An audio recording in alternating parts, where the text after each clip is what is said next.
கிராம மிஷனரி இயக்கம் வழங்கும் கிராமிய நேரம் என்ற இந்த நிகழ்ச்சிக்கு உங்களை அன்புடன் வரவேற்கிறோம். கிராம மிஷனரி இயக்கம் கடந்த 27 ஆண்டுகளாக சிறுவர் மற்றும் வாலிபர் மத்தியில் ஊழியம் செய்து வருகிறது.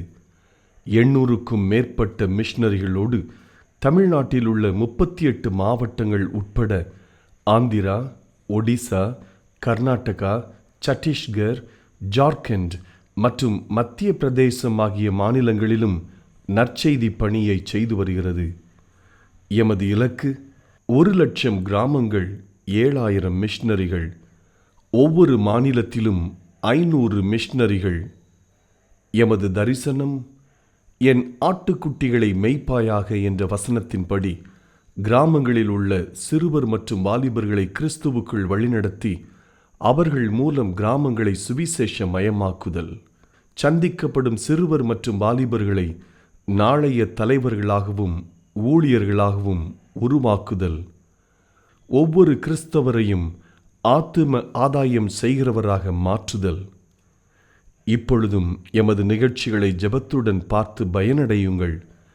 செயல்படும் கிறிஸ்தவர்களாக தேவனுக்கு உங்களை அர்ப்பணிப்பது உறுதி. ஹலோ நேயர்களே, உங்ககிட்ட ஒரு நிமிஷம் பேசலாமா? 2 சகோதரர்கள் இருந்தாங்க. மூத்த அண்ணே ஆண்டவருக்கு பயந்து உண்மையா நடக்கிறவரா இருந்தாரு. அவருடைய வீட்டுல எல்லாம் சாதாரணமா இருந்துச்சு. சாதாரண உடை, சாதாரண உணவு, சாதாரண வீடு, சாதாரண உடை, சாதாரண உணவு இருந்துச்சு. அவருடைய தம்பி ஒரு பெரிய தொழிலதிபரா இருந்தாரு. அவர் ஏசப்பாவை தேடவே மாட்டாரு. ஆனா அவருடைய வீட்டுல எல்லாமே காஸ்ட்லியா இருக்கும். அவருக்கு நிறைய கார் இருக்கும், பங்களா, வீடுன்னு அவருக்கு எல்லாமே இருந்துச்சு. அப்போ ஒருத்தர் கேட்டாரு, நீங்க ஏசப்பாவை தேடுறீங்க, ஆனா உங்களுக்கு எல்லாமே சாதாரணமா இருக்கு. ஆனா உங்க தம்பியை பாருங்க, அவரை பார்த்தா உங்களுக்கு கவலையே இல்லையா அப்படின்னு கேட்டாரு. உடனே அவர் சொன்னாரு, எனக்கு மற்றவங்கள பார்த்தாலாம் கவலை இல்லை, ஏசப்பா எனக்கு என்ன வேணுமோ அதை தந்திருக்காரு, நான் சந்தோஷமா இருக்கேன் அப்படின்னு சொன்னாரு. அதே மாதிரிதான் நேயர்களே, நம்மளும் நிறைய நேரங்கள்ல மற்றவங்களை பார்த்து நம்மள இருக்க சந்தோஷத்தை இழந்துடுறோம். நம்மகிட்ட இருக்கிறதுல நம்ம திருப்தியா இருந்தோம்னா நம்மளும் சந்தோஷமா இருக்கலாம். பைபிளையும் ஒரு வசனம் சொல்லுது, போதும் என்ற மனத்துடனே கூடிய தேவ பக்தி மிகுந்த ஆதாயம். உங்ககிட்ட ஒரு நிமிஷம் பேசலாமா? மேத்யூ ஹென்றி அப்படின்ற வேத பண்டிதருடைய பணம் ஒரு முறை திருடு போயிடுச்சு. அவர் சுத்தி இருந்த எல்லாரும் கடவுள் மேல பழி சொன்னாங்க. ஆனா அவர் இருக்கிற இடத்துல முழங்கால் பண்ணிட்டு, இது வரைக்கும் என்னோட பணம் ஒரு முறை கூட திருடு போனதே கிடையாது, என்னோட பணம் தான் திருடு போயிருக்கே தவிர என்னோட ஜீவனுக்கு ஒரு சேதமும் ஏற்படல, என்னோட பணம் கொஞ்சம் பணம் தான் திருடு போயிருக்கே தவிர நிறைய பணம் கிடையாது, நான் திருடப்பட்டுள்ளேனே தவிர நான் திருடன் கிடையாது அப்படின்னு சொல்லி இந்த 4 காரியங்களை குறித்து ரொம்ப கருத்தா நன்றி சொன்னாராம். பாத்தீங்களா, மேத்யூ ஹென்றி தன்னோட இக்கட்டான சூழ்நிலையும் தேவன் மேல குற்றம் சொல்லாம மற்ற காரியங்களை குறித்து ஆண்டவருக்கு நன்றி சொன்னாரு. இதே மாதிரிதாங்க நம்மளோட வாழ்க்கையில தேவன் நமக்கு செய்த நன்மைக்காக மாத்திரமல்ல, அவருடைய எல்லா நடத்துதலுக்காகவும் நம்ம நன்றி சொல்லணும்.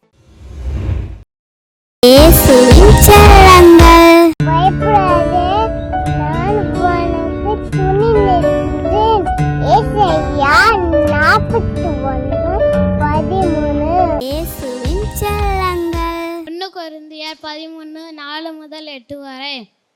அன்பு நீடிய சாந்தமும் தயவும் உள்ளது. அன்புக்கு பொறாமை இல்லையா? அன்பு தன்னை புகழாது, இராமப்பா இராது, அயோக்கியமானதை செய்யாது, தற்பொழிவை நாடாது, சினமடையாது, தீங்கு நினையாது, அநியாயத்தில் சந்தோஷப்படாமல் சத்தியத்தில் சந்தோஷப்படும். அன்பு சகலத்தையும் தாங்கும், சகலத்தையும் விசுவாசிக்கும், சகலத்தையும் நம்பும், சகலத்தையும் சகிக்கும். அன்பு ஒரு காலமும் ஒழிந்து போகாது. தீர்க்க தரிசனங்களாலும் ஒழிந்து போகும், அந்நிய பாஷையினாலும் ஒழிந்து போ,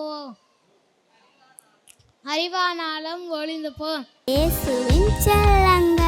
91 சங்கீதம். மலையில் மறை இருக்கிறவன் சடகுடன் இல்லம் தங்குவான். நான் கதிரை நோக்கி நீதான் நடக்கலாம் என் கோட்டையின் தேவன் நான் நம்பியிருக்கிறோம். அவருடைய வெண்ணோடு கணக்கும் பாலாக்கும் கொள்ளைனுக்கும் தப்புப்பார். தம் செல்லுளாலே உன் முழுவதும் சத்தியம் கீழே அடைக்கலும் போவாய். அவருடைய சத்தியம் உனக்கு பரிசும் ஆகும். 2 பயந்துக்கும் பலிர்ப்பதற்கும் அமுக்கும் நன்மான் கொள்ளைனுக்கு மதியானத்தில் பாலாக்கும் சங்கரத்துக்கும் நீ பயப்படாதிருப்பாய். உன் பக்கத்தில் 1000 பேர் உன் வலது பக்கத்தில் 10,000 பேர் இருந்தாலும் அது நணுகாது. உன் கண்களா மாத்தான் நீ இதை பார்த்து துமார்க்க ஒரு பெண்ணை காண்பாய். எனக்கு அடைக்கலமா இருக்கும் கர்த்தரை உனக்கு தாமா கொண்டாய். ஆகையால் பொல்லாப்பு உனக்கு நேரிடாது, அதுவும் கூட தங்காது. உன் வழிகள் எல்லாம் உனக்கு காக்கும்படிக்க உனக்கு அது தூரத்துக்கு கட்டிடுவாய். உன் பாதம் கடலில் நடந்தாடுபடுக்க உன் தன் கையில் ஏந்து கொண்டு போவார்கள். சிங்கத்தின் மேலும் விதையின் பாம்பு மேலும் நின்று நடந்து வருஷத்தை வைத்து போடுவாய். அவனத்தில் வஞ்சரிக்கப்பட என்னுடைய இடிப்பேன், என் நம்ம திறந்திருக்கிறேன் உன் இடத்துல வைப்பேன். அவனை என்னை நோக்கி நான்கு மதத்தேன். ஆபத்தில் நானே உனக்கு வந்து தப்பித்து எனக்கு கண்டுபிடித்துவேன். நீடித்த நாட்களில் இந்த செகண்ட் ரசிப்பை அவன் கம்மிப்பேன். ஆமென். சிலுவை நாத இயேசுவின் பேரொளி வீசிடும் தூய கண்கள். சிலுவை நாத இயேசுவின் பேரொளி வீசிடும் தூய கண்கள் என்னை நோக்கி பார்க்கின்றன, தம் காயங்களையும் பார்க்கின்றன.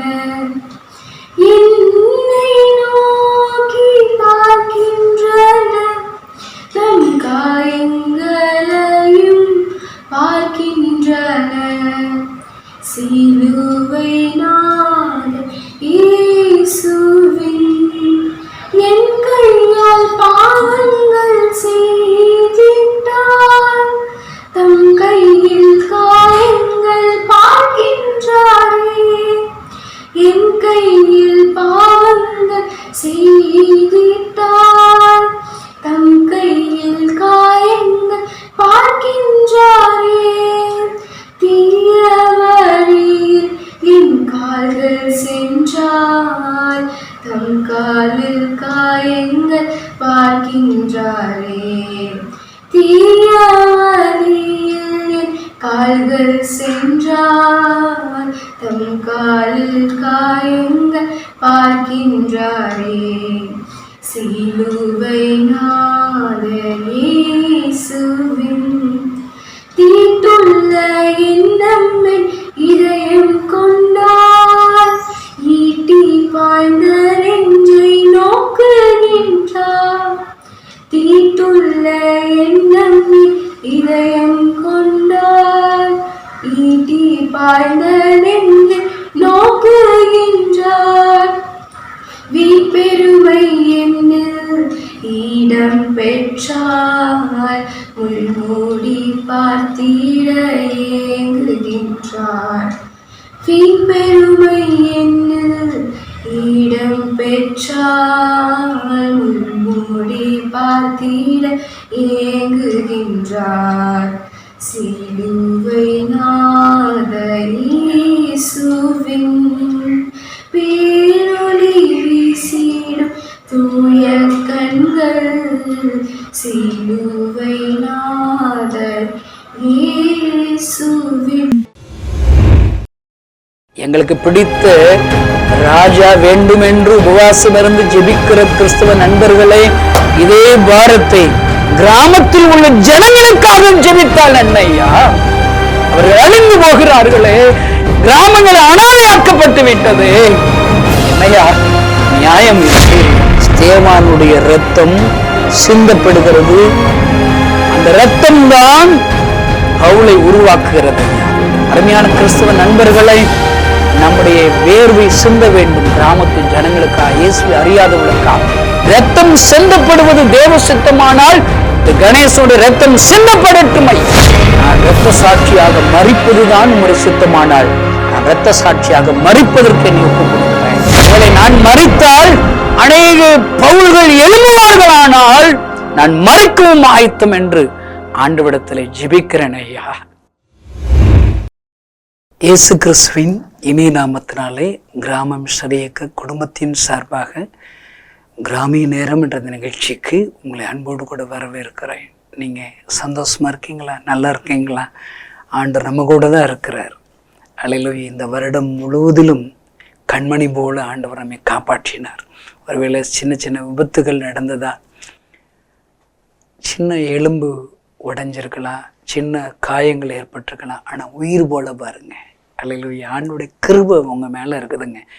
ஏதோ ஒரு திட்டம் உங்கள் மேலே ஏசப்பா வச்சுருக்கிற அந்த திட்டத்தை உங்களை கொண்டு நிறைவேற்ற வேண்டி இருக்குது. அல்லேலூயா. பயப்படாதீங்க. நீங்கள் என்ன தெரியுமா புது வருஷத்தில் தீர்மானம் செய்யணும், ஏசப்பா என் மேலே வச்சிருக்கிற திட்டத்தை நான் நிறைவேற்றுவதற்கு என்னை அர்ப்பணிக்கிறேன்னு சொல்லி அவருக்காக உங்களை ஒப்பு கொடுக்கணும். எங்களை ஊழியத்தில் வழிநடத்தின ஒரு பரிசுத்தவான் FMBVயில் இருக்கிற ஸ்டான்லி பிரின்ஸ் அப்படின்னு ஒரு ஐயா இருக்கிறாங்க. அவங்கள பார்த்து அவங்க பண்ணுற பிரசங்கத்தை கேட்டு தான் நான் பிரசங்கம் பண்ணவே தொடங்கினேன். 2 குருக்கள், ஒன்று ஸ்டான்லி பிரின்ஸ், இன்னொன்று பி சாமுவேல் பெத்தேல், அந்த டேனிஸ்பேட்டையில் பெத்தேல் என்ற அந்த ஸ்தாபனத்தை நிறுவினவர்கள். இந்த 2 பேர் பேசின பிரசங்கத்தெல்லாம் கேட்டு தான் இப்படியாவது பிரசங்கம் பண்ணலான்னு சொல்லி பிரசங்கம் பண்ண தொடங்கினேங்க. அவங்கெல்லாம் பார்த்தீங்கன்னா ஒரே மாதிரி பிரசங்கத்தை ரெகுலராக பண்ணுவாங்க. ஆனால் எப்போ பிரசங்கத்தை கேட்டாலும் அழுது நானும் ஒப்பு கொடுப்பேன், பிரசங்கத்தை கேட்ட எல்லாரும் ஒப்பு கொடுப்பாங்க. அல்லேலூயா. பாருங்கள், அவர் ஒரு முறை செய்தியில் சொன்னார், ஏசப்பாட்டை இவ்வளோ வருஷம் நான் ஊழியம் செஞ்சுட்டேன், கொஞ்சம் சரீரமெல்லாம் வயதாயிருச்சு, களைப்பாயிருச்சு, எனக்கு கொஞ்சம் ரெஸ்ட் எடுக்கணும் விரும்புகிறேன்னு சொல்லி அவர் ஜெபித்தாராம். அப்போ ஆண்டவர் ஸ்டான்லி பிரின்ஸ் ஐயாட்ட சொன்னாரா, நீ ஊழியம் செய்தால் உயிரோடு இருப்ப, ரெஸ்ட் எடுத்தேன்னா உன் உயிரை எடுத்துருவேன்னு சொல்லிட்டாரான். அல்லேலூயா. பயமாக இருக்குங்க. அதனால் நான் ஓடிக்கிட்டே இருக்கிறேன், நான் ஊழியம் செய்கிறது நிறுத்தினேன்னா செத்து போயிடுவேன் கணேசா சொல்லுவார் பாருங்க.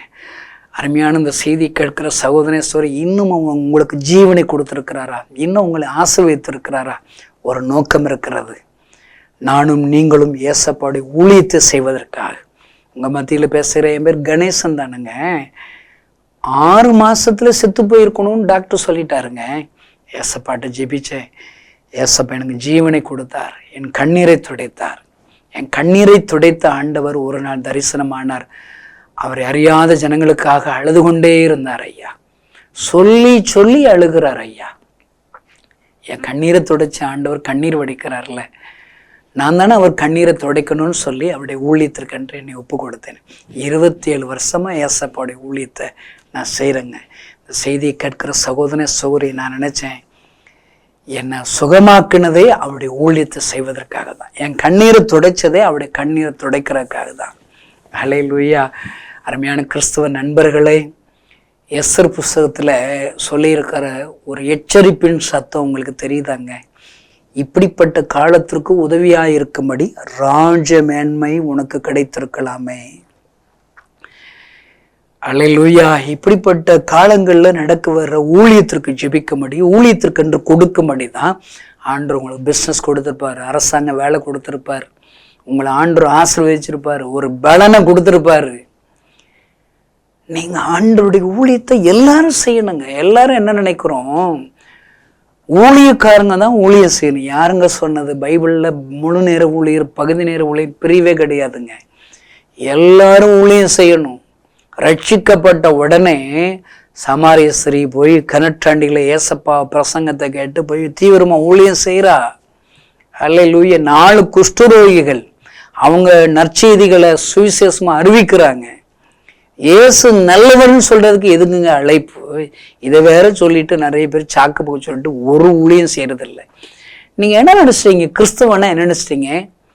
நீங்க மனம் திரும்புறீங்க, ரட்சிக்கப்படுறீங்க, சர்ச்சுக்கு போறீங்க, நல்ல பரிசுத்தாவினுடைய அபிஷேகத்தை பெற்றுக்கொள்றீங்க, அந்நிய பாஷை பேசுறீங்க, அடுத்து அப்படியே வாழ வேண்டியதானா? சர்ச்சுக்கு போக, நல்ல சர்ச்சில் அட்டன் பண்ண, அந்நிய பாஷை பேச, நல்ல வீட்டில் கறியும் மீன் முட்டையும் சாப்பிட்டு நல்ல தின்னுட்டு தூங்குறதா கிறிஸ்தவம்? இல்லைங்க சகோதரனை, உங்களை சும்மா காட்சி ஆண்டவர் ரட்சிக்கல. உன் மேல நோக்கம் இருக்கிறது.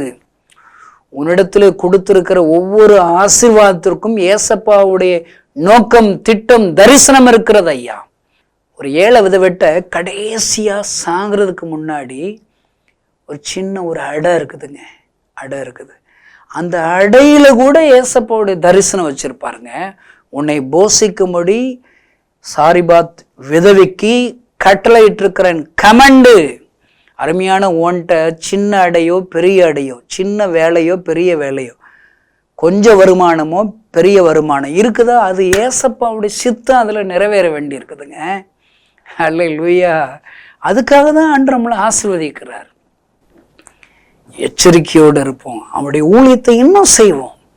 ஆண்டவர் அவங்களை ஆசீர்வதிப்பார். நான் உங்களுக்கு ஒரு தீர்க்கதரிசன வார்த்தை சொல்லுவாங்க.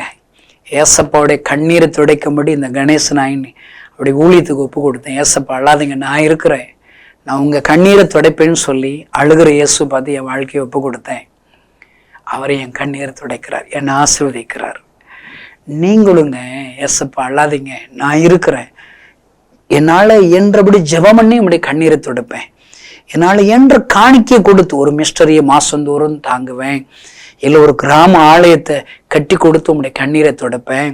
சூனேமியாள் எலிசாவிற்கு ஒரு சிறிய அறை கட்டி கொடுத்தது போல ஒரு மிஸ்டரி வீடு எங்களுக்கு 60 வீடு தேவை இருக்குதுங்க. ஒரு வீடு ஊழியக்காரர்களை உருவாக்க ஒரு சின்ன ஒரு மிஸ்டரி வீடு கட்டி கொடுத்து உங்களுடைய கண்ணீரை துடைப்பேன். என்னால் என்ற காணிக்கையை கொடுத்து உங்களுடைய கண்ணீரை துடைப்பேன். பகுதி நேர ஊழியக்காரரா என்னுடைய பகுதிகளில் இந்த ஊழியத்தோடு இணைந்து உங்கள் கண்ணீரை ஏதாயிலும் செய்யும்படி உங்களை ஒப்பு கொடுங்க. ஏசப்பா உங்களை கண்ணீரை துடைப்பார் ஐயா.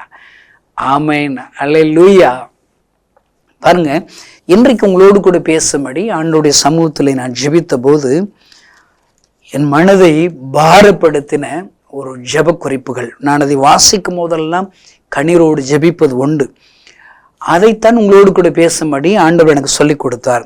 பாருங்கள், அது எஸ்ஸர் புஸ்தகம் 8வது அதிகாரம் 8வது வசனத்திலிருந்து நான் உங்களுக்காக வாசிக்கிறேன். இப்போதும் உங்களுக்கு இஷ்டமானபடி நீங்கள் ராஜாவின் நாமத்தினாலே யூதருக்காக எழுதி ராஜாவின் மோதிரத்தினால் முத்திரை போடுங்கள். ராஜாவின் பேரால் எழுதப்பட்டு ராஜாவின் மோதிரத்தினால் முத்திரை போடப்பட்டதை சொல்லாமற் போக பண்ண ஒருவராலும் கூடாது என்றான். சீவான் மாதம் என்னும் 3ஆம் மாதம் 23ஆம் தேதியாகிய அக்காலத்தில் தானே ராஜாவின் சம்பிரதிகள் அழைக்கப்பட்டார்கள். மொர்தெகாய் கற்பித்தபடியெல்லாம் யூதருக்கு இந்து தேசம் முதல் எத்தியோப்பியா தேசம் மட்டுமுள்ள 127 நாடுகளின் தேசாதிபதிகளுக்கும் அதிபதிகளுக்கும் அதிகாரிகளுக்கும் அந்தந்த நாட்டில் வழங்கும் அட்சரத்திலும் அந்தந்த ஜாதியார் பேசும் பாஷையிலும் யூதருக்கும் அவர்கள் அட்சரத்திலும் அவர்கள் பாஷையிலும் எழுதப்பட்டது. அந்த கட்டளைகள் ஆகாஸ் வேறு ராஜாவின் பேரால் எழுதப்பட்டு ராஜாவின் மோதிரத்தினால் முத்திரை போடப்பட்ட பின் குதிரைகள் மேலும் வேகமான ஒற்றங்கள் மேலும் கோவேரி கழுதைகள் மேலும் ஏறி போகிற அஞ்சற்காரர் கையில் கொடுக்கப்பட்டது. அல்லேலூயா. பாருங்க, ஒரு ராஜா ஒரு சட்டத்தை போடுறாருங்க. யூத ஜனங்கள் எல்லாம் அழிக்கணும்னு சொல்லி ஏற்கனவே சட்டம் போட்டார். இந்த எஸ்ஸர் ராஜாவிடத்தில் பரிந்து பேசி ஜெபித்ததன் மித்தமாக ஆண்டவர் அந்த ராஜாவின் இருதயத்தை மாற்றுகிறார். அவ ஜெபிக்கிற அந்த ஜெபத்தை பார்த்தீங்கன்னா 6ஆம் வசனத்துல, என் ஜனத்தின் மீது வரும் பொல்லாப்பை நான் எப்படி பார்க்க கூடும், என் குலத்திற்கு வரும் அழிவை நான் எப்படி சகிக்க கூடும் என்றால். இந்த மாதிரி ஒரு உணர்வு தமிழ்நாட்டில் உள்ள எல்லா கிறிஸ்தவர்களுக்கு வரணும், வெளிநாட்டில் உள்ள எல்லா கிறிஸ்தவர்களுக்கு வரணுங்க. நம்மோடு இருக்கிற நம்முடைய ஜனங்கள் பாவத்தில் அடிமையா இருக்கிறாங்க, டாஸ்மார்க்குக்கு அடிமையா இருக்கிறாங்க, பச்சார் வேசித்தனத்துக்கு அடிமையா இருக்கிறாங்க. இன்னொன்று அடிக்கடி ஃபோன்காலில் பார்க்குறேன், வாலிப தம்பிமார்கள் ஒருவேளை ஆண்களும் சேர்ந்து வாழ்ற சில அந்த சோதம் குமாரம் பாவங்கள் இந்தியாவிலும் பரவ தொடங்கி இருக்கிறது. லிவிங் டுகெதர், கல்யாணம் ஆகாமலேயே 2 பேரும் கூடி சந்தோஷமாக இருக்கலாம் என்கிற பெரிய கூட்டத்தார்கள் இருக்கிறார்கள். நான் மெட்ராஸ்ல ஒரு இடத்துல பிரசங்கிக்க போன போது ஒரு வாலிப பெண் ஒரு வாலிப பையன் வந்தாங்க. அவங்க வரும்போது 2 பேர் கை கோர்த்துட்டு வந்தாங்க. அண்ணா ஹஸ்பண்ட் ஒய்ஃப் வந்துடுறாங்க அப்படின்னு தான் நினைச்சேன். அந்த வாலிப பொண்ணு சொல்றா, இவங்களுக்காக நீங்க ஜெபம் பண்ணுங்க பிரதர், இவங்களுக்கு நல்ல கல்யாணம் முடியணும், நல்ல மணப்பெண் வேங்கணும்னு சொல்லி ஜெபிக்க சொல்றாங்க. நான் கேட்டேன், அப்ப நீங்க 2 பேரும் அண்ணன் தங்கச்சியா இல்லை அக்கா தம்பியான்னு கேட்டா, இல்லை பிரதர், நாங்கள் இப்போதைக்கு கணவன் மனைவியா 2 பேரும் சேர்ந்து வாழ்றோம். ஐயா, மெட்ராஸ்ல என் கண்களினாலே நான் பார்த்த நேரடியாக பார்த்த காட்சி, என்னிடத்தில் ஜெபிக்க வந்தவர்கள். என்ன வேதனை ஐயா, வேதனை ஐயா. ஏமா இது தவறு இல்லையா? இல்லை கணேசண்ணே, நாங்கள் ஒருத்தருக்கு ஒருத்தர் ரூம் வாடகை ஷேர் பண்ணிக்கிறலாம், சந்தோஷமாக இருந்துக்கிறோம். நானும் ஒரு மாப்பிள்ளை வேணும்னு சொல்லி ஜெபிச்சுட்டு இருக்கிறேன், இவருக்கும் நான் ஜெபிக்கிறேன், இவருக்கும் ஒரு பொண்ணு வேணும்னு ஜெபிச்சுக்கிறேன். வேதனை ஐயா. அருமையான தேவனுடைய பிள்ளைகளை எப்படி சகிக்க முடியும்? நம் காலங்களிலே நம் கண்கள் முன்பாக சோதம் குமாராக்களாக நம்முடைய பட்டணம் மாறி வருகிறது.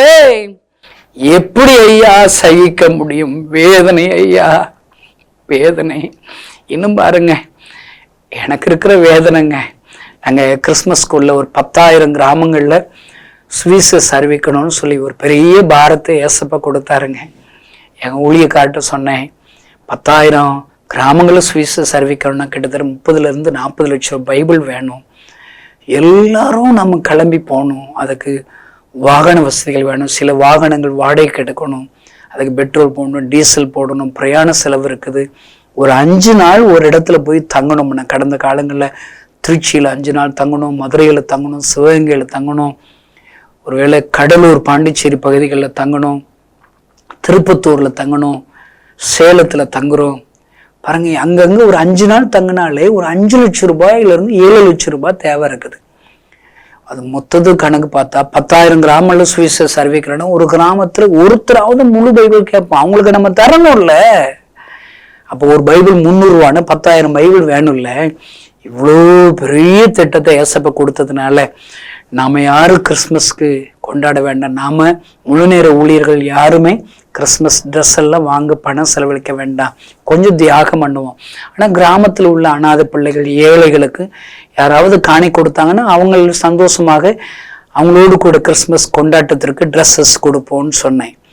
இது பெரிய திட்டம், இதை அறிவிக்கணும், இந்த திட்டத்தை செய்யணும்னு சொல்லி ஏசப்பாவிடத்துல ஒப்பு கொடுத்தேன். காரணம் என்ன தெரியுமாங்க? கிராமங்கள் அனாதையா கிடக்குதுங்க, அனாதையா கிடக்குது. ஆண்டவருடைய கட்டளையை சொல்லி கிராமத்திற்கு போக ஆரம்பிச்சு இந்த செய்தியை கொடுக்குற இந்த நாள்ல சுமார் 7,557 கிராமத்துல சுவிசேஷம் அறிவிச்சுட்டு தான் இன்னைக்கு பிரசங்கம் பண்றேங்க. ஹல்லேலூயா. ஆனாங்க ஒரு 1000 கிராமங்கள்ல ஊழியம் செய்யும் போதுங்க ஒரு 10 அல்லது 20 கிராமத்துல எதிர்ப்புகள் இருக்குதுங்க. எங்க ஊழியக்காரங்க நிறைய கிராமத்துல அடி வாங்கினாங்க ஐயா, அடி வாங்கினாங்க. நிறைய பேர் ஸ்டேஷன்ல கூட்டு போய் பயமுறுத்தப்பட்டோம், சுவிசேஷ எதிர்ப்பாளர் பயமுறுத்தப்பட்டோம். ஆனா 10 அல்லது 20 கிராமத்துல இருந்தாங்க இந்த எதிர்ப்புகள். ஆனால் 980 கிராமத்துல எத்தனை வரவேற்பு ஐயா! ஜனங்க தேடுகிறார்கள் ஐயா, வாஞ்சியோடு தேடுகிறார்கள். இந்த இயேசு கிறிஸ்து எங்களுக்கு வேண்டும், இயேசு கிறிஸ்துவை பற்றி இன்னும் சொல்லுங்கள், இன்னும் ஏதாவது புஸ்தகம் இருந்தால் கொடுங்கள், இன்னும் வேதாகமம் தாருங்கள். ஐயோ, ஜனங்கள் காத்திருக்கிறார்கள் ஐயா, காத்திருக்கிறார்கள். ஆனால் வேதனை, வேதனை என்ன தெரியுமா? அங்கு பின்தொடர் பணி செய்வதற்கும் தொடர்ந்து அந்த கிராமங்களை சந்திப்பதற்கும் ஆட்களே இல்லை ஐயா. 7,500 மேற்பட்ட கிராமத்திற்கு சென்று விட்டோம். அங்க ஒரு போட்டி இல்லைங்க. அந்த போட்டினா என்னங்க? நாங்க போய் கிராமத்துல யாராவது இன்னொரு ஊழியர்கள் தொடர்ந்து வருகிறார்களா, ஆலயமில்லாத கிராமங்கள்ல ஒரு சர்வே எடுக்கிறோம், ஒருவரும் வரவில்லை ஐயா. எத்தனை வேதனை ஐயா! நாம் என்ன செய்து கொண்டிருக்கிறோம்? ஒருவேளை பேதுரு சொல்லுகிறது போல மறுரூப மலையிலே தரிசனங்களை பார்த்து பேதுரு சொல்லுகிற ஆண்டவருடைய சத்தத்தை கேட்டு பேதுரு சொல்லுகிற புலம்பலின் சத்தம் என்ன தெரியுமா? ஆண்டவரே, இங்கே தங்கி விடுவோம், ஆளுக்கு ஒரு கூடாரம் மட்டும் இங்கே தங்கி விடுவோம் என்று சொல்லி கேட்கிறார். தங்கி விட்டோமோ? பட்டணங்கள்ல இருக்கிற ஊழியர்கள் பட்டணங்கள்ல செல்வந்தங்களை பார்த்து, ஐசுவரியத்தை பார்த்து தங்கி விட்டோமோ? தங்கி விட்டோமோ? அதுக்காக பட்டணங்களை தங்கி ஊழியம் செய்ய தவறு என்று சொல்லவில்லை ஐயா.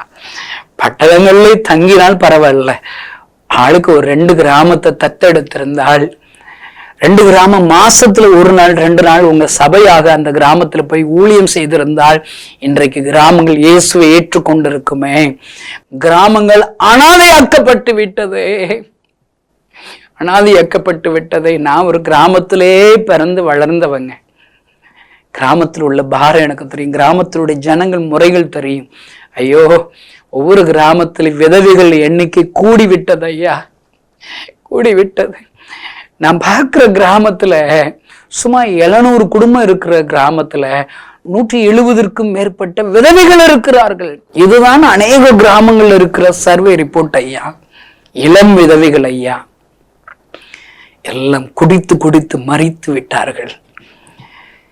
நம் கண்கள் முன்பாக ஜனங்கள் அழிந்து கொண்டிருக்கும் போது இந்த எஸ்தருக்கு இருக்கிற அந்த பாரம், அந்த ஜப பாரம், அந்த உபவாச பாரம் நமக்கு இல்லையே. இன்றைக்கு இருக்கிற திருச்சபைகளுக்கு இல்லையே.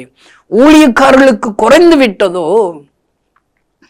என் ஜனத்தின் மீது வரும் பொல்லாப்பை நான் எப்படி பார்க்க கூடும், எப்படி சகிக்க கூடும்? நான் சொல்றேன், நீங்க இயேசு அறியாத ஜனங்கள் படுற பாட்டை பார்க்கவே இல்லையாங்க? பாருங்கள், அப்படிப்பட்ட நிலைமைகள் தான் இந்த எஸ்தர் புஸ்தகத்தில் இருக்கிறது. ராஜாவிற்கு காரியங்கள் சொல்லப்படுகிறது, ஜனங்களுடைய அழிவு சொல்லப்படுகிறது எஸ்தர் மூலியமாக. சொல்லும் போது உபவாசத்தோடு கூட ஒரு பெரிய கூட்டமாக உபவாசத்தோடு கூட ஜெபித்து விட்டு சொல்லுகிறார்கள், ராஜாவின் இருதயம் மாறுகிறது ஐயா. அல்லேலூயா. நான் சொல்றேங்க, இன்னைக்கு ராஜா, இந்த ராஜா வேணும் அந்த ராஜா வேணான்னு ஜெபிக்கிறத விட ஜனங்கள் அழிவிலிருந்து தப்பி வைக்கப்பட வேண்டும் என்று ஜெபிக்கிற கிறிஸ்தவர்கள் தானே தேவை.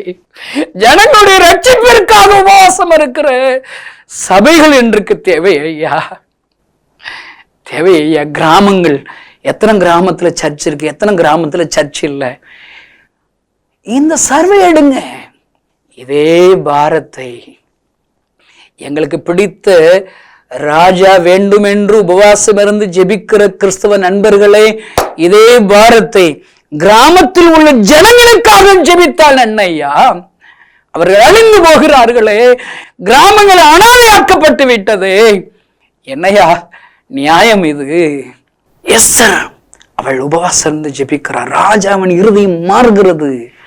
நாம ஜெபம்னா எல்லா ராஜாக்களின் இருதயத்தை மாற்றுவார் ஐயா, அதிகாரிகளின் இருதயத்தை மாற்றுவார்.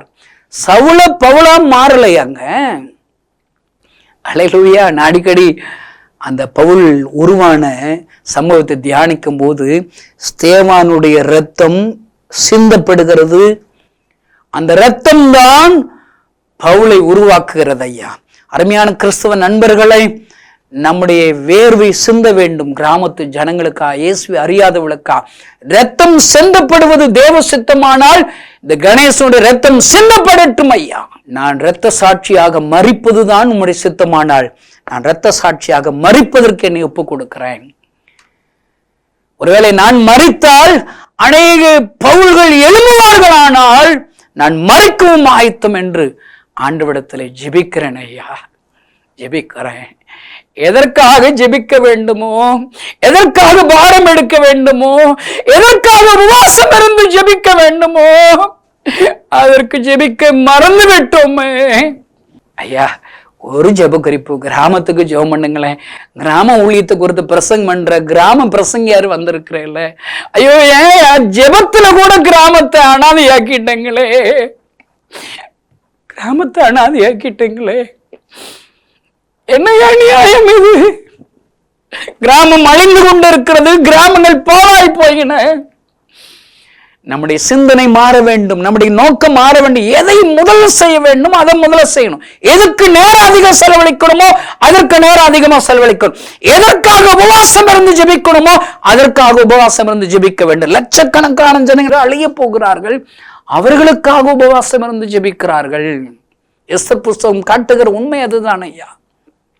அந்த உபவாச ஜெபத்தை கேட்டு ராஜாவின் இருதயத்தை மாற்றுகிறார். அந்த ராஜாவுடைய இருதயம் எப்படி இருந்தது? யூத ஜனங்களை கொலை செய்ய வேண்டும், அழிக்க வேண்டும் ஒரே நாளிலே. அந்த ராஜாவின் இருதயம் மாறுமானால் எத்தனை சுவிசேஷ எதிர்ப்பு உள்ள எத்தனை பேர்கள் எழுப்பினாள் ஐயா. என் ஆண்டவர் இருதயத்தை மாற்றுவார் ஐயா. பார்வோன் இருதயம் மாறுமானால் ஏனைய இந்த காலத்தில் இருக்கிற பார்வோன் இருதயத்தை மாற்ற முடியாதோ? என் ஆண்டவருடைய வல்லமை குறுகி போய்விட்டதோ, குறுகி போய்விட்டதோ? நம்முடைய ஜெபத்திற்கு பதில் தராமல் இருப்பாரோ? சவுலை பவுலாக மாற்ற முடியுமானால், இந்த கணேசனை ஒரு ஊழிய தலைவனாக மாற்ற முடியுமானால், என்ன அன்பிற்குரிய கிறிஸ்தவ நண்பர்களே, நம்முடைய ஜெபத்தை கேட்டு என் ஆண்டவரால் மாற்ற முடியும். unnecessary prayer, தேவையற்ற ஜெபங்களை விடுவோம் ஐயா. ஹல்லேலூயா. இங்கு எஸ்தர் புஸ்தகத்தை நீங்க எல்லாம் பாருங்க. அந்த எஸ்தருக்கே புரியலங்க. அனாதியா ரோட்ல கிடக்கிற எஸ்தரை ஆண்டவர் ராஜாத்தியா உயர்த்துறார். ராஜாத்திய உயர்த்த பின்பாக பாருங்க, அங்கு மொர்தெகாய் அங்கு ரெட்டுடுத்தி அங்கு அரண்மனை வாசலில் கிடக்கிறதை எஸ்தர் கேள்விப்படுகிறார். நான் உங்களுக்கு வாசிக்கிறேன், கவனிங்க. எஸ்தர் புஸ்தகம் 4 அதிகாரம்.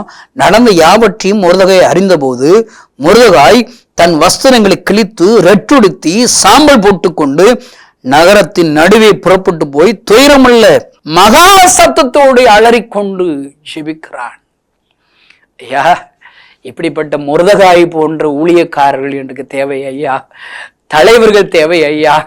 ஆனால் நான் பார்க்கிற பிரசங்கியார்கள் எல்லாம் விசுவாசத்தை பிரசங்கிக்கிறோம் என்று சொல்லி ஐஸ்வர்யத்தை பிரசங்கிக்கிறார்கள், பாடுகள் இல்லை என்று பிரசங்கிக்கிறார்கள்.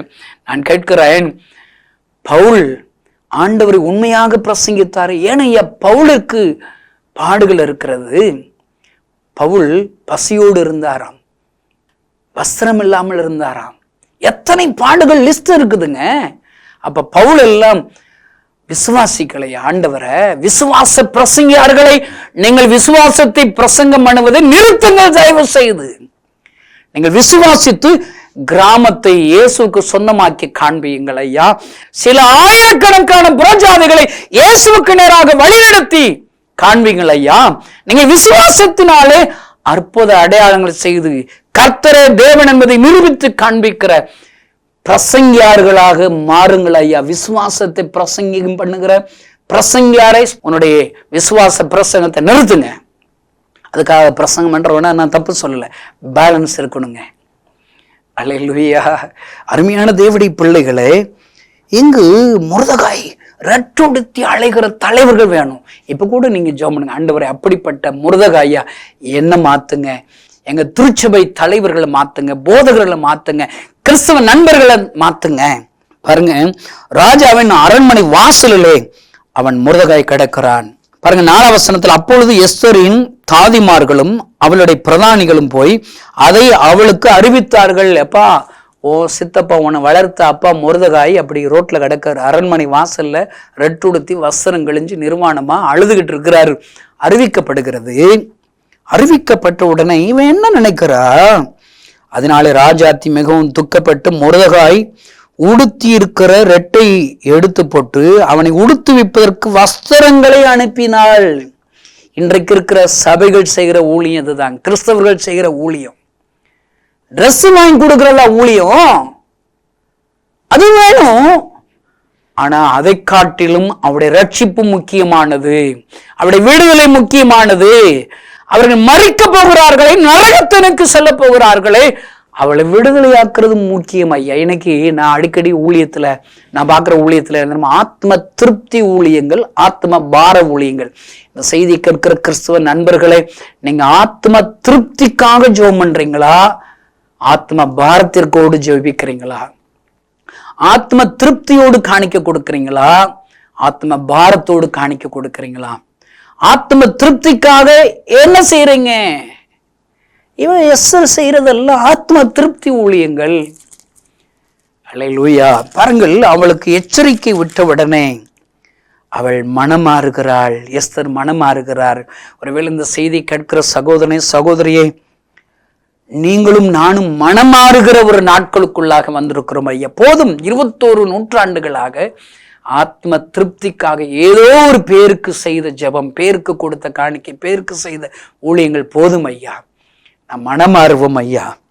உண்மை உத்தமத்தோடு கூட ஊழியம் செய்வளாக எஸ்தரை போன்று மாறுவோம். பாருங்க, எஸ்தர் எச்சரிக்கப்பட்ட உடனே எஸ்தர் புஸ்தகம் 4 அதிகாரம் 16 வசனத்துல இருந்து வாசிங்க. நீர் போய் சூசானில் இருக்கிற யூதரை எல்லாம் கூடி வர செய்து 3 நாள் அள்ளும் பகலும் புசியாமலும் குடியாமலும் இருந்து எனக்காக உபவாசம் பண்ணுங்கள், நானும் என் தாதிமார் உபவாசம் பண்ணுவோம். இவ்விதமாய் சட்டத்தை மீறி ராஜாவிடத்தில் பிரவேசிப்பேன், நான் செத்தாலும் சாகிறேன் என்று சொல்ல சொன்னால், இதுதானுங்க இன்றைக்கு கிறிஸ்தவர்களாகி நாம் மாறணுங்க. இப்படிப்பட்ட தீர்மானங்களை நம்ம எடுக்கணுங்க.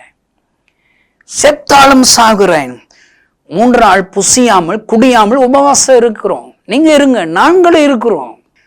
கிராம ஜனங்கள் ரட்சிக்கப்பட வேண்டும். இயேசுவை அறியாதவர்கள் பாவத்திலிருந்து விடுதலை ஆக வேண்டும் என்று சொல்லி நீங்கள் ஜெபிக்க வேண்டும் ஐயா. உபவாசம் இருந்து அதுக்கு ஜெபம் பண்ணுவீங்க, இதுக்கு ஜெபிக்க மாட்டேன்னா அப்ப உங்க பாரம் உண்மையான பாரமாங்க. உங்க ஜெப பாரத்தை குப்பையில போட வேண்டியதாங்க. அதை விட இதுக்கு ரொம்ப ஜெபிக்கணுங்க. நான் அதுக்கு ஜெபிக்க வேண்டாம்னு சொல்லல. அருமையான தேவனுடைய பிள்ளைகளே, ஆத்மாக்களுடைய ரட்சிப்பிற்காக ஜெபிப்போம் ஐயா, விடுதலைக்காக ஜெபிப்போம். கிராமங்கள் அனாதையாக இருக்கிறதே. இந்த டேவிட் கணேசன் ஏன் ஊழியத்தை தொடங்கினான் தெரியுமா?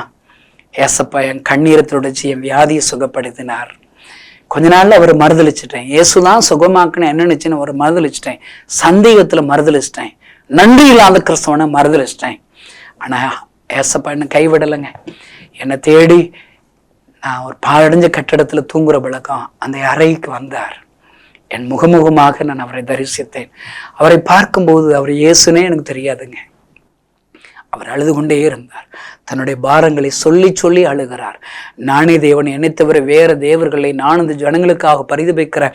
என்னால் படைக்கப்பட்ட என் ஜனங்கள் அவளை ஆசீர்வதிக்க விரும்புகிறேன், சந்தோஷம் தர விரும்புகிறேன், சமாதானம் தர விரும்புகிறேன், வியாதிகளை சுகமாக்கும்படி விரும்புகிறேன். ஆனா யாருமே என்கிட்ட வரமாட்டாங்க. என்னால இல்லாமல் எங்கோ போய் கொண்டு இருக்கிறார்கள் என்று சொல்லி இயேசு அழுது கொண்டே இருந்தார். ஐயா என் கண்ணீரை தொடச்சி ஏசப்பா கண்ணீரோடு அழுது கொண்டு இருக்கிறார். எப்படி ஐயா நான் சும்மா இருக்க முடியும்? ஏசப்பா அழாதீங்க, நான் இருக்கிறேன்னு சொல்லி இந்த ஏசப்பாவுடைய ஊழியத்தை செய்யறேங்க. அவருக்கு என்ன பிடிக்குங்க? ஜனங்கள் அறியாத ஜனங்களை அவர் அறிஞ்சா, பாவி மனம் திரும்பினா அவருக்கு பிடிக்குங்க. சந்தோஷம் பாருங்க. இதை தாங்க செய்யறேன். திருச்சபைகளை, கிறிஸ்தவ நண்பர்களை, ஊழியக்காரர்களை, நீ எதற்காக நீங்கள் ஜெபிக்கிறீர்கள்? ஒரு ராஜா மனமாறுகிறார், ராஜா சட்டம் இடுகிறார். அத்தனை 127 நாடுகள்ல இருக்கிற ஆபத்திலிருந்து ஜனங்கள் விடுதலையாக்கப்படுகிறார்கள். ஐயா அந்த ராஜாவை மனமாற்றுகிற அற்புதம் எஸ்தர் புஸ்தகத்தில் எழுதியிருக்கிறது. இன்றைக்கு இருக்கிற ராஜாக்கள் மனமாற்றுகிற அதே அற்புதம் நடக்கும் ஐயா. நானும் நீங்களும் ஜெபிப்போமானால், கண்களை மூடி நாம் ஜெபிப்போமா? பரலோகத்தில் இருக்கிற எங்கள் அன்பு தகப்பனே, எஸ்தர் உபவாசம் இருந்து ஜெபித்ததினால், முருதகாயும் உபவாசம் இருந்து ஜெபித்ததினால் ராஜாவுடைய இருதயத்தை மாற்றின அற்புதம் இன்றைக்கும் அதே அற்புதத்தை செய்வதற்கு நீர் மாறாதவர், நேற்றும் இன்றும் என்றும் மாறாதவர் அப்பா. நாங்கள் உபவாசம் இருந்து ஆத்துமாக்களுக்காக ஜெபிக்கட்டும் அப்பா. ராஜாக்கள் இருதயத்தை மாற்ற வல்லமையுள்ளவர். பார்வோன் இருதயத்தை மாற்றினது போல இன்றைக்கு இருக்கிற சுவிசேஷ எதிர்ப்பார்கள் இருதயத்தை மாற்றுகிற தேவன் அப்பா. அல்லேலூயா. ஆண்டவரே எங்களை மாற்றுவீராக, எங்கள் ஜெப வாழ்க்கையை மாற்றுவீராக, உபவாச ஜெபத்தை மாற்றுவீராக. கிராமங்களுக்காக உபவாசம் இருக்கட்டும். எங்களுடைய திருச்சபைகளும் ஊழியக்காரர்களும் கிறிஸ்தவ நண்பர்களும் உம்மை அறியாத, உம்முடைய பேரை கட்டிராத ஜனங்களுக்காக உபவாசம் இருந்து ஜெபிக்கட்டும் அப்பா. அன்னெசரி பிரேயர் வேண்டாம்ப்பா. தேவையான ஜெபத்தை செய்வளாக மாற்று. ஒரு எழுப்புதல் எங்கள் கண்கள் காணட்டும். எஸ்தர் புஸ்தகத்திலே கண்ட அதே எதிர்ப்பு எழுப்புதலை நாங்கள் காண உதவி செய்வீரா. இயேசு நாமத்தினால் பிதாவே. இந்த செய்தி நிச்சயமாக உங்களை செயல்பட தூண்டிருக்கும் என விசுவாசிக்கிறோம். நீங்களும் எங்களோடு இணைந்து தேவனுக்காக ஏதாவது செய்ய விரும்புகிறீர்களா? கீழ்கண்ட எங்களது ஊழிய திட்டத்திற்காக ஜெபிக்க முன்வரலாமே. தமிழ்நாடு மற்றும் பிற மாநிலங்களிலும் ஆலயம் கட்ட தேவையாய் உள்ள 1000 கிராமங்களில் இடம் வாங்கி ஆலயம் கட்டப்பட ரூபாய் 5 லட்சமோ அல்லது அதில் ஒரு பகுதியோ கொடுத்து ஆலயம் கட்டி கொடுப்போர் எழும்ப ஜெபியுங்கள். சூனேமியால் எலிசாவுக்கு ஒரு அறை வீட்டை கட்டி கொடுத்தது போல புதிய மிஷனரிகள் தங்கி பயிற்சி எடுப்பதற்கு ரூபாய் 2 லட்சம் கொடுத்து ஒரு மிஷனரி வீட்டை கட்டி கொடுப்போர் எழும்ப ஜெபியுங்கள். நாம் சந்திக்கும் வாலிபர்கள் மற்றும் ஆரம்ப விசுவாசிகளை கிறிஸ்துவுக்குள் வளரச் செய்ய ரூபாய் 300 கொடுத்து முழு வேதாகமும் வாங்கி கொடுப்போர் எழும்ப ஜெபியுங்கள். நாம் பணி செய்யும் 8 மாநிலங்களிலும் உள்ள 880 மிஷனரிகளை மாதந்தோறும் ரூபாய் 10,000 கொடுத்தோ அல்லது இயன்ற காணிக்கையை கொடுத்தோ தாங்குவோர் எழும்ப ஜெபியுங்கள். தமிழ்நாடு மற்றும் பிற மாநிலங்களிலும் துரிதமாக சுவிசேஷம் அறிவிக்கவும் பின்தொடர் பணிக்காகவும் சுவிசேஷ வாகனங்கள் வாங்கி கொடுப்போர் எழும்ப ஜெபியுங்கள். தங்கள் வாலிப மற்றும் சிறு பிள்ளைகள் ரட்சிக்கப்பட, அபிஷேகிக்கப்பட மற்றும் இயேசுவுக்கு சாட்சியுள்ள பிள்ளைகளாக வளர கண்மணி பிள்ளைகள் இயேசுவுக்காக திட்டத்தில் தங்கள் பிள்ளைகளை இணைக்கிற பெற்றோர்கள் எழும்ப ஜெபியுங்கள். இந்தியா முழுவதிலும் இன்னும் துரிதமாக நம் மிஷனரி பணிகள் நடக்க மாதந்தோறும் அல்லது வருடத்திற்கு ஒரு முறையாவது ரூபாய் 1000 கொடுத்து எழுப்புதல் விரும்பும் பங்காளர் திட்டத்தில் இணைகிற அநேகர் எழும்ப ஜெபியுங்கள். மேலும் எங்களோடு தொடர்பு கொள்ள விரும்பினால் திரையில் காணும் எங்கள் முகவரியும் குறித்துக் கொள்ளுங்கள். கிராம மிஷனரி இயக்கம், தபால் பெட்டி எண் 51, விருதுநகர் 626001. இந்த நிகழ்ச்சியையோ அல்லது எங்கள் ஊழியத்தையோ நீங்கள் தாங்க விரும்பினால் எங்கள் தொலைபேசி எண்ணை குறித்துக் கொள்ளுங்கள். 7378000444. கர்த்தர் தாமே உங்களை ஆசீர்வதிப்பாராக.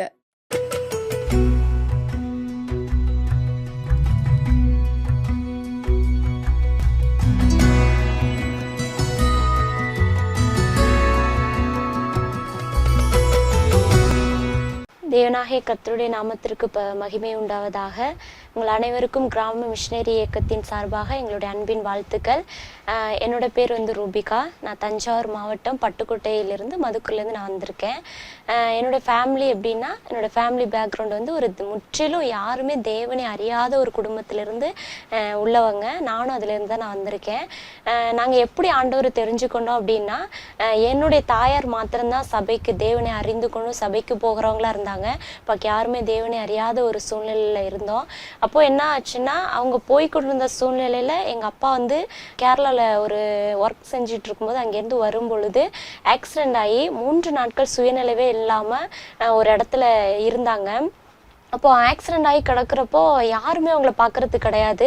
அங்கேருந்து வேலை செஞ்சுட்டு வந்தவங்க மாத்திரம்தான் அவங்கள பார்த்து அப்புறம் ஹாஸ்பிட்டலில் சேர்த்துருக்காங்க. அப்போது டாக்டர் என்ன சொன்னாங்க அப்படின்னா, இவங்களுக்கு சுயநினைவே இல்லை, இவங்க உயிர் பிழைக்கிறது ரொம்ப கடினமான ஒரு வேலை, நீங்கள் ஸ்டெப் எடுக்காதீங்கன்னு சொல்லிட்டாங்க. அப்போ எங்களுக்கு ஆறுதல் சொல்கிறதுக்கு, எங்களுக்காக ஸ்டெப் எடுத்து வர்றதுக்கு யாருமே இல்லை. நாங்கள் என்ன பண்ணணும் அப்படிங்கிற ஒரு சூழ்நிலையில் எங்கள் அம்மா போன அந்த சபையிலிருந்து சபை போதகர், சர்ச் மெம்பர்ஸ் எல்லாருமே எங்க அப்பாவுக்காக அழுது கண்ணீரோட மன்றாடி தேவனிடத்துல செபிச்சாங்க. அப்போ செபிக்கும் பொழுது ஆண்டவர் எங்க அப்பாவுக்கு ஒரு பரிபூர்ண ஒரு விடுதலை, கர்த்தர் சுகத்தை கொடுத்தாரு. அப்பொழுது சுயநிலைவே இல்லாம இருந்த எங்க அப்பா கண்முழிச்சு சுயநிலைவுக்கு வந்தாங்க, எழுந்திருச்சு உட்காந்தாங்க. டாக்டர்லாம் சொன்னாங்க இட் இஸ் மிராக்கிள் அப்படின்னு சொன்னாங்க. அப்போ அவங்களாம் அழுது செபிக்கும் பொழுது ஆண்டவர் அப்பேற்பட்ட ஒரு சுகத்தை எங்க அப்பாவுக்கு கொடுத்தாரு. ரொம்ப நொந்து கடினமான ஒரு சூழ்நிலை, ஒண்ணுமே பண்ண முடியாதுங்கிற ஒரு துக்கத்தோட இருக்கும் பொழுது தேவன் அந்த ஒரு அற்புதத்தை செஞ்சு எங்க குடும்பத்தை ஒரு துக்கத்தையெல்லாம் மாத்தி சந்தோஷமா மாத்தினாரு. அப்போலேருந்து எல்லாருமே தேவனை அறிஞ்சு முழு விசுவாசத்தோடு சபைக்கு போக ஆரம்பிச்சோம். இதுல தேவன் என்னை சந்தித்த விதம் எப்படின்னா, நான் எப்படி ரட்சிக்கப்பட்டேன் அப்படின்னா, ஆண்டவர் நான் எவ்வளவுதான் சபைக்கு போனாலும் ஆண்டவரை முற்றிலும் ஒரு ஈடுபாடே இல்லாம நான் போயிட்டு இருந்தேன். கூப்பிட்டாங்க போனேன் அப்படின்னு போயிட்டு இருக்கும்போது ஆண்டவர் கேட்டாரு, என்கிட்ட ஒரு நாள் சந்திச்சாரு. எரேமியா 30:1-5 அந்த வசனத்தின் மூலமாக என்னை பேசினாரு. என்ன அப்படின்னா, உன்னை தாயின் வயிற்றுல இருக்கும்போதே உன்னை தெரிந்து கொண்டேன் அப்படிங்கிறத ஒரு வசனம் என்னை உறுத்துனுச்சு. என்னுடைய இருதயத்தை அந்த வசனத்தின் மூலமா ஆண்டவர் தொட்டாரு. இப்போ ஆண்டவர் கேட்டாரு, உன்னை நான் தெரிஞ்சிருக்கேன், நீ என் மேல அன்பா இருக்கிறேன்னு சொல்ற, ஆனா என் மேல அன்பா இருக்கிறதுக்கு அடையாளம் என்ன தெரியுமா அப்படின்னு கேட்டாரு. என்ன ஆண்டவரை சொல்றீங்கன்னு கேட்கும் பொழுது சொன்னாரு, என்னுடைய முழுமையான விருப்பத்தை தெரிஞ்சு என் விருப்பத்தை நிறைவேற்றி என்னை சந்தோஷப்படுத்துறது தான் நீ என் மேல வச்சிருக்க ஒரு முழுமையான அன்பு, அப்போதான் நீ என்னை நேசிக்கிறதா அர்த்தம் அப்படின்னு சொல்லும் பொழுது என்னுடைய இருதயத்தை ரொம்ப பாதிச்சது. அப்போ ஆண்டுடைய விருப்பம் என்ன, ஆண்டுடைய ஆத்துமாக்களை ஆதாயம் செய்து அவருடைய ஊழியத்தை செய்து அவரை மகிமைப்படுத்துகிறதா அவருடைய பெரியமான விருப்பம்னு நான் தெரிஞ்சுக்கிட்டு அநேக ஊழியங்கள் எங்கள் கிராமங்களில் ஒரு சின்ன சின்ன ஊழியங்கள் எங்கள் சபையோடு சேர்ந்து நான் செய்ய ஆரம்பித்தேன். அப்போ அந்த சமயத்துல தான் ஆண்டவர் டேவிட் அண்ணா மூலம் பேசுனாங்க. ஆண்டவர் அழுது கொண்டு இருக்கிறார், நீ என்ன அவருக்காக செஞ்சிட்டு இருக்கன்னு அவங்க சொன்னது தேவன் அண்ணன் மூலமா பேசினாரு. பேசும் பொழுது இன்னும் தெரிஞ்சுக்க ஆரம்பிச்சேன். ஆண்டவர் உமக்காக ஏதாவது நான் செய்யணுங்கிற ஒரு வைராக்கியத்தோட இப்போ நான் அந்த கிராம மிஷினரி இயக்கத்துல நான் சேர்ந்து இதுல ஒரு மிஷினரியா இருந்து இவர்களோட சேர்ந்து ஆண்டோடைய வேலையை செய்து நான் மகிமைப்படுத்துறேன். நான் என்னுடைய சாட்சியின் மூலமாக நீ பார்த்துட்டு இருக்க உங்களுக்கு நான் என்ன சொல்ல வர்றேன் அப்படின்னா, தேவனை நான் நேசிக்கிறேன், அன்பு செலுத்துறேன் அப்படின்னு நீங்க சொல்லிக்கிட்டு இருக்கீங்க. ஆனா முழுமையாவே நம்ம தேவன் மீதான அன்பு வச்சிருக்கிறோம், அவரை மகிமைப்படுத்துறோம் அப்படின்னா, அவருடைய விருப்பங்களான ஊழியங்களை செய்து அநேக அழிந்து கொண்டிருக்கிற ஆத்துமாக்களை அவர்களை மீட்டெடுத்து தேவன் பக்கமாக திருப்பி பரலோக ராஜ்யத்திற்கு சொந்தப்படுத்தி தேவனுடைய நாமத்தை மகிமைப்படுத்துகிறது அவருடைய பெரிதான விருப்பமும் கூட, நாமும் அவர் மேல வச்சிருக்க அன்பும் கூட. அதனால நீங்களும் அவருடைய அன்பை அறிந்து செயல்படுங்கள். எனக்கு செய்த ஆண்டவர் நிச்சயம் உங்களுக்கு அற்புதத்தை செய்வார்.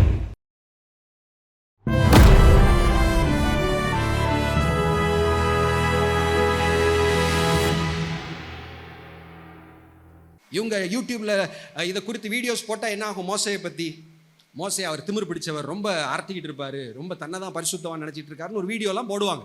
நிறைய லைக்ஸ் வரும், வியூ அப்படியே ஏறிக்கிட்டே போகும். மோசை ஒரு நல்ல செய்தி எடுப்பார், அதெல்லாம் யாரும் பார்க்க மாட்டாங்க. ஒரு 200 பேர் பார்த்துருப்பாங்க. மோசையை குறை சொல்லி ஒரு வீடியோ போட்டால் எவ்வளோ போகும்?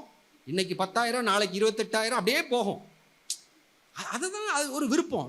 மோசை தப்பு பண்ணியிருப்பாருன்னு அப்படின்னு அதை நோக்கி தான் மக்கள் போவாங்க.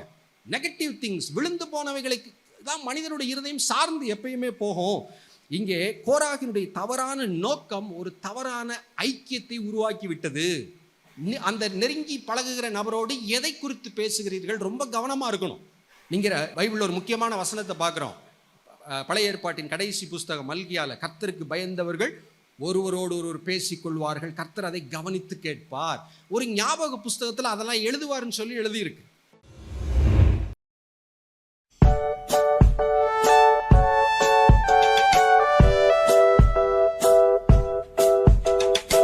இன்னைக்கும் எலியா தாத்தாவை பற்றி ஒரு பாட்டு பாட போகிறோம்.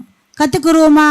கேரீத் ஆற்றங்கரையில் எலியா தாத்தா அமர்ந்திருந்தாரு. தாத்தா வானத்தை நோக்கி பார்த்தாரு. தாத்தா வானத்தை நோக்கி பார்த்தாரு. காகம் ஒன்று கொண்டு வந்து கொடுத்தது அப்பமே. காகம் ஒன்று கொண்டு வந்து கொடுத்தது அப்பமே. பசி யார புசித்திட்டாரே தாத்தா, பசி யார புசித்திட்டாரே. தாகம் தீர குடித்திட்டாரே தண்ணீர், தாகம் தீர குடித்திட்டாரே. இப்போ இந்த பாட்டுக்கு நம்ம ஆக்ஷன் பார்ப்போமா? கேரீத் ஆற்றங்கரையில் எலியா தாத்தா அமர்ந்திருந்தாரு. தாத்தா வானத்தை நோக்கி பார்த்தாரு. தாத்தா வானத்தை நோக்கி பார்த்தாரு. காகம் ஒன்று கொண்டு வந்து கொடுத்தது அப்பமே.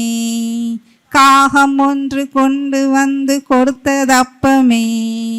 பசி யார புசித்திட்டாரே தாத்தா, பசி யார புசித்திட்டாரே. தாகம் தீர குடித்திட்டாரே தண்ணீர், தாகம் தீர குடித்திட்டாரே. கேரீத் ஆற்றங்கரையில் எலியா தாத்தா அமர்ந்திருந்தாரு.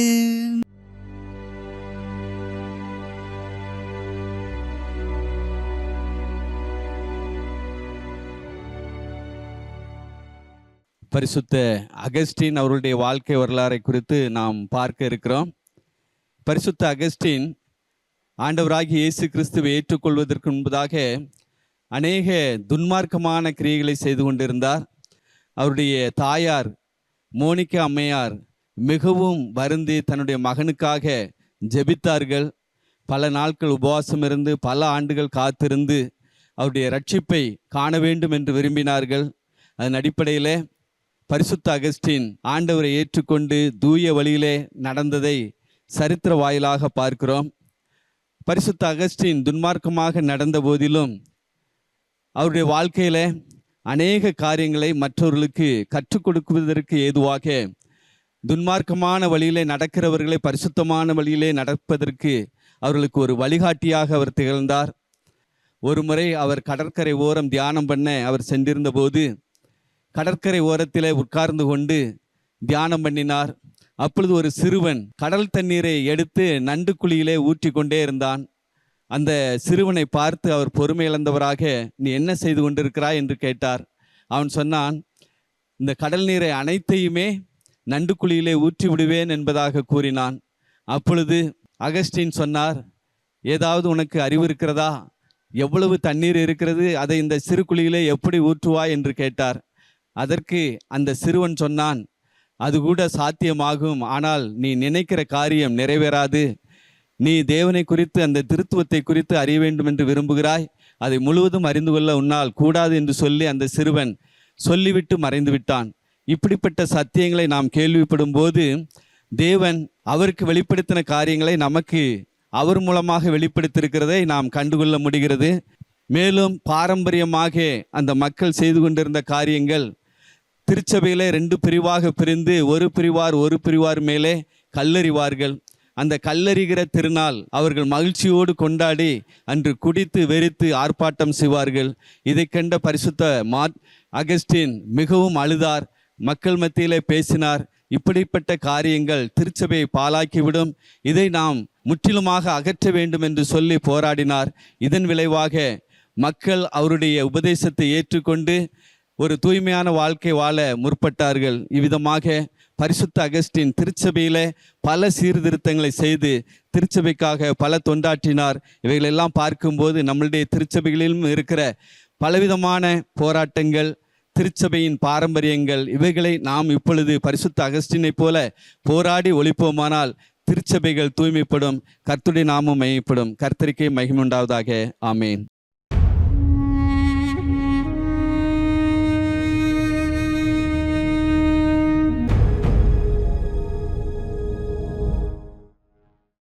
Hello friends, how are you? நீங்கள் எதையாவது தொலைச்சிட்டு தேடி இருக்கீங்களா? கிடைக்கிற வரைக்கும் பதட்டமாக இருக்கும், அம்மா அப்பா திட்டிடுவாங்கன்னு சொல்லிட்டு பயமாக இருக்கும், அப்படி தானே? இதுவே அந்த பொருள் கிடச்சிருச்சுன்னா எவ்வளோ சந்தோஷமாக இருக்கும். இன்றைக்கு கூட அதை பற்றி தான் உங்கள்கிட்ட சொல்ல போகிறேன். ஒரு அக்கா 10 வெள்ளிக்காசு வச்சுருந்தாங்களாம். டெய்லிக்கும் அதை பார்த்து சந்தோஷப்படுவாங்களாம். டெய்லிக்கும் அதை சரியாக இருக்குதான்னு எண்ணி எண்ணி பார்த்து பத்திரமா வச்சுருந்தாங்களாம். ஃப்ரெண்ட்ஸ், நீங்களும் உண்டியலை பணம் சேமிப்பீங்க தானே? உங்களுக்கு பிடிச்ச பொருளை வாங்கி இது நானே சேர்த்து வச்ச பணத்தில் வாங்கினதுன்னு சொல்லிட்டு சந்தோஷப்படுவீங்க தானே?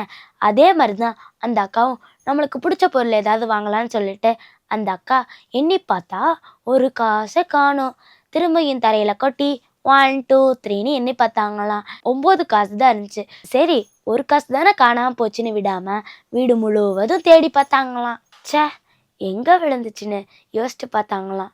சரி, நம்ம வீட்டெல்லாம் கூட்டி பார்க்கலான்னு சொல்லிட்டு மூட்டை முடிச்சு எல்லாம் அடுக்கி மூளை முடுக்கெல்லாம் கூட்டி வீடே சுத்தமாயிருச்சு ஃப்ரெண்ட்ஸ். கடைசியாக கூட்டி முடிக்கும் போது அந்த வெள்ளிக்காசு உருண்டோடுற சத்தம் கேட்டுச்சு. அதை கேட்ட இந்த அக்காவுக்கு சந்தோஷத்துக்கு அளவே இல்லை. குடுகுடுன்னு ஓடி போய் பக்கத்து வீட்டு சுதாக்காவை கூப்பிட்டாங்க, எதிர் வீட்டு மாலாக்காவை கூப்பிட்டாங்க. காசு கிடைச்ச சந்தோஷத்தை சொல்லி சொல்லி சந்தோஷப்பட்டாங்க. இவங்க அடையிற சந்தோஷம் பார்த்து அவங்களும் சந்தோஷப்பட்டாங்க. இவங்கெல்லாம் அடையிற சந்தோஷத்துக்கு அளவே இல்லை ஃப்ரெண்ட்ஸ். பாவத்தால தொலைஞ்ச நம்ம தேடி வந்து நமக்காக உயிரையும் கொடுத்தாங்க. அவருடைய இரத்தத்தினால நம்முடைய பாவங்களை கழுவி நம்ம தேடி கண்டுபிடிச்சாங்க ஏசப்பா. சிலுவையில நமக்காக மரிச்சு உயிரோடு எழுந்த ஏசப்பாவுக்கு நன்றி சொல்ல மறக்கவே கூடாது. அதன்படி நாம வாழ கத்துக்கணும். ஓகே தானே ஃப்ரெண்ட்ஸ்? பாய். திருநெல்வேலி மாவட்டத்தில் கிருஷ்ணாபுரத்தில் வைத்து கிராம மிஷனரி இயக்கம் நடத்தும் ஜெப கூடுகை நாள் ஜூலை மாதம் 5ஆம் தேதி வெள்ளிக்கிழமையன்று. நேரம் மாலை 6:30 மணி முதல். தேவ செய்தியாளர் நமது சகோதரர் டேவிட் கணேசன் அவர்கள். இடம் பாலன்ஸ் மஹால், பாலன்ஸ் ஹோட்டல் அருகில், கிருஷ்ணாபுரம். இக்கூட்டத்தில் அனைவரும் கலந்து கொண்டு தேவனுடைய ஆசீர்வாதத்தையும் சந்தோஷத்தையும் சமாதானத்தையும் பெற்று செல்ல அன்போடு அழைக்கிறோம். மேலும் தொடர்புக்கு 9488352564. God bless you. மனதில் கலக்கமா? வாழ்வில் பயமா? பாவ பழக்கத்திலிருந்து விடுபட முடியவில்லையா? வாழ்வில் என்ன செய்வோம் என்ற குழப்பமா? தேவனுக்காக ஏதாவது செய்ய ஆசையா? விடை தெரியாத கேள்விகளுக்கு விடையறிய வாருங்கள். கர்த்தருடைய கை குறுகியிருக்கிறதோ? இதை செய்ய எனக்கு வல்லமை உண்டென்று விசுவாசிக்கிறீர்களா? திருச்சி மொராய் சிட்டியில் மாபெரும் எழுப்புதல் வாலிபர் முகாம் ஆகஸ்ட் 15ஆம் தேதி வியாழக்கிழமை சுதந்திர தினத்தன்று மதியம் 3 மணி முதல் இரவு 9 மணி வரை. இனிமையான பாடல்கள், உயிர்ப்பிக்கும் சாட்சிகள், சிந்திக்க வைக்கும் குறு நாடகங்கள், சகோதரர் மோகன் சி லாசரஸ் மற்றும் நமது சகோதரர் டேவிட் கணேசன் அவர்களின் வல்லமையான தேவ செய்திகள். எனக்கு அன்பான வாலிப தம்பி, வாலிப மகளே, ஆண்டவர் சொல்லுகிறார், என் இந்தியாவிற்கு ஆசீர்வாதமாக நான் உன்னை மாற்றுவேன். அருமையான இங்க வந்திருக்கிற வாலிப தம்பிமார்களே, தங்கச்சிமார்களே, இன்னைக்கு நீ வீட்டுக்கு போகும்போது ஏசப்பா உங்க கூட வரப்போகிறார். இந்த கூட்டத்தில் இருக்கிற நிறைய பேர் இந்த கிறிஸ்தவ கூட்டத்தில் என்ன நடக்குன்னு வேடிக்கை பார்க்க வந்திருக்கிறீங்களா? நான் சொல்றேன், இன்னைக்கு வீட்டுக்கு போகும்போது ஏசப்பா உங்க வீட்டுக்கு உங்க கூட வரப்போகிறார். வாலிபரே, நீங்களும் பங்கு பெறுங்கள், உங்கள் நண்பர்களையும் பங்கு பெற செய்யுங்கள். மேலும் தொடர்புக்கு 9486142610, 87780822167.